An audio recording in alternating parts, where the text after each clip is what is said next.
Sitting in silence allows for true awareness, and it's the first step and the hardest step for change as an equestrian. Welcome to Callebaut Yoga's podcast, Yoga for the Barn Aisle. I'm your host, Makayla, and I can't wait to discuss with you the importance of silence as an equestrian who is looking to create and cultivate change.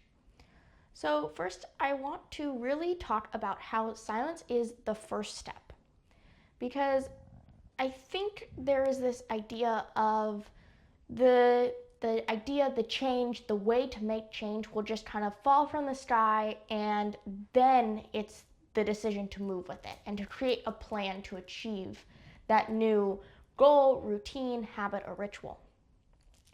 Now, part of that is true. Sometimes the answer does just come to you in some sort of aha moment. It's kind of this idea when people say, oh, I'll sleep on it, and then in the morning I'll see how I feel.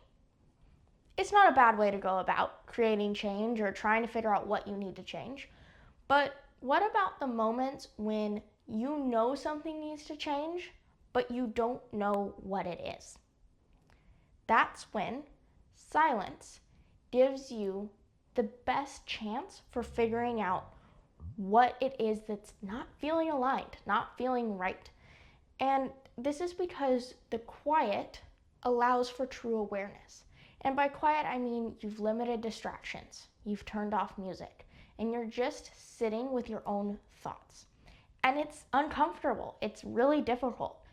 But with practice, it becomes easier. And so although silence still remains the hardest step, it becomes less uncomfortable. There's less friction when you make the choice to get clear about what you want to cultivate or change as an equestrian.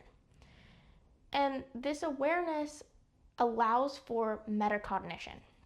This is an idea from psychology in which you're thinking about thinking. It sounds insane, but the more you hone in on your own thoughts, the more you realize you're in fact thinking about the thoughts you're having.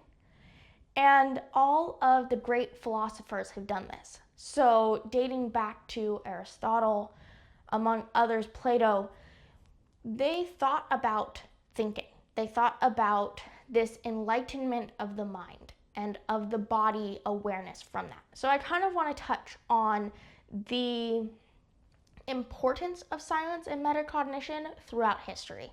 And that's why I brought in ancient philosophers to this conversation. Now I want to bring in a personal narrative why this is a conversation I can have with you. So recently I got the chance to participate in a sound bath. And if you don't know what that is, they're really, really cool. A practitioner comes in who has been trained on how to create, I'm going to say music, but it's essentially a sound. It's a vibrational energy from these sound bowls. And they're huge and beautiful and so ornate. And at this sound bath, this woman had between 12 and 15 different sound bowls. She would play them throughout the span of an hour. And all we had to do was sit there. It sounds easy, not so much. But I was sitting there and it was my first sound bath that I had truly experienced. And as I was sitting there, I didn't force myself to get into a meditative state. Instead, I just kind of allowed my thoughts to go where they were going to go. If there was a story I was starting to tell myself, I allowed that to happen. If a message was coming in, I thought about it, decided upon what it meant, and then I might move on. I really just spent the hour being in the experience and letting whatever happened happen.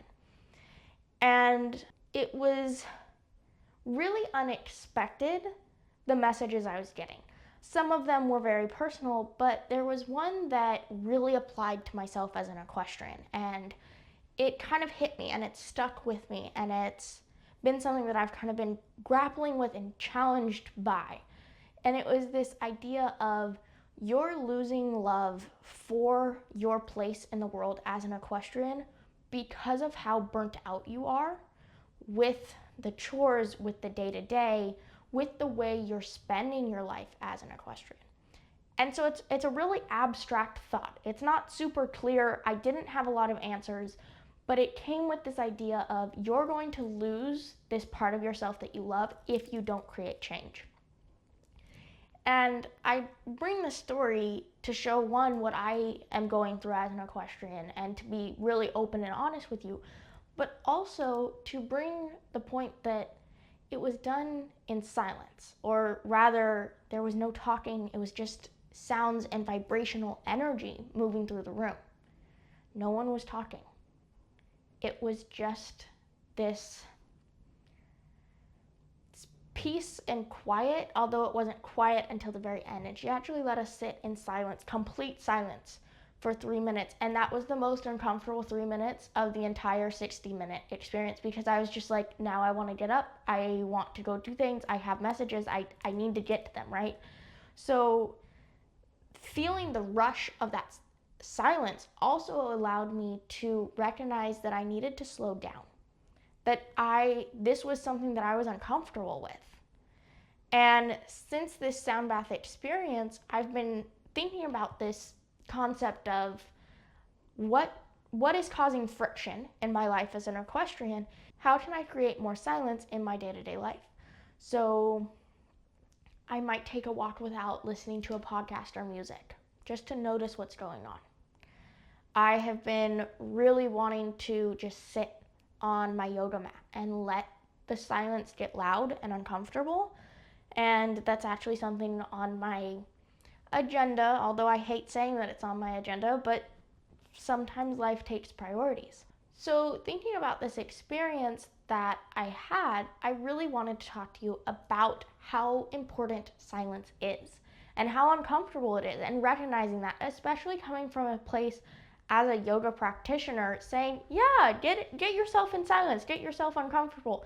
It's just as uncomfortable for us as it is for you when we guide people into a silent position or pose or posture. But part of what comes with the metacognition and the silence, and truly what I hope my story showed, is accepting the thoughts and messages that you get without judgment, not shaming or guilting yourself based upon what has come up or what you have thought about. So for my example, I'm choosing not to feel shame and guilt for being burnt out as an equestrian, for not knowing what my life as an equestrian holds in the future. And instead, I am choosing to turn inward and going, if I'm recognizing this now, what do I need to change? Because I remember loving this sport. I remember wanting a horse, and now I have that. And so it's kind of recognizing, like, what would your younger self be so excited to know that you have right now? Because for her, that's the future, but for you, it's the present. So bringing in that childlike curiosity from my own life has helped me negate the need to feel guilty or to shame myself for not being happy with what I have. Because I am happy, but there's challenges that come with it. And every equestrian will tell you, being an equestrian is hard. It sucks sometimes.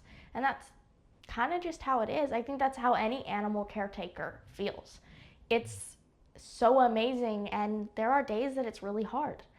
So moving through the acceptance of your thoughts, the metacognition, the awareness that silence brings, then allows you to stand in your truth before moving forward. So for me in the sound bath, those 3 minutes of absolute silence at the end, I wanted to move forward. I wanted to rush to move forward. And I had to remind myself, stand in how you feel. Let the feeling take hold before you let it go. You have to let it settle. You have to understand a little bit more about it before you go to push it away.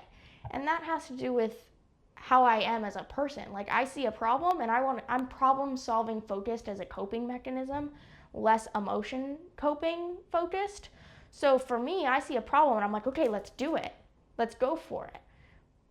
Well, that doesn't really work if you're not super clear on what needs to change. So my message to myself as well as to you, and where I'm going to leave you today, is allow yourself to sit in silence for longer than what you need. Allow yourself to come back to silence to fully understand the friction that you're feeling, the misalignment that you're feeling. I hope that just this message helps to encourage you to find loving kindness and acceptance for yourself, for your thoughts, and for your feelings. Instead of looking at them and feeling guilt and shame, look at them as a chance to get to know yourself better, to get to know your equestrian self better, to become more aligned with that dream version of your equestrian life. Thank you so much from the bottom of my heart for listening to this podcast episode and any other podcast episode you've listened from Yoga for the Barn Aisle by Callebaut Yoga.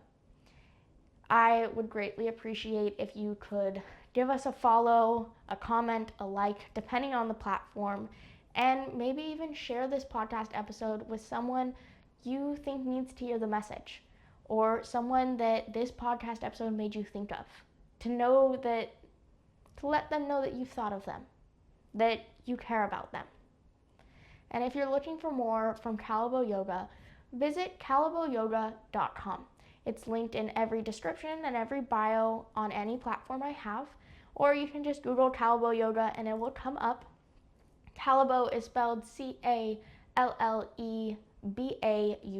It's French, and it is Beau's show name. I named my company after him. But if you're looking for more, the website is where you will get more access to what I do, the programs and courses I have to offer, all online, so that no matter where you're at in the world, no matter your time zone, you can get access to an equestrian life coach like me. The best spot you can be in is as an email subscriber, so that you get VIP access to new and upcoming events, all offered online, maybe some in person, depending upon how the world takes me in the future. But anyway, you will be the first one to know. And better yet, you will also be the person that I go to asking what you want to see from me when I'm creating a new course or program just for you. Thank you so much for watching, and have a great rest of your day.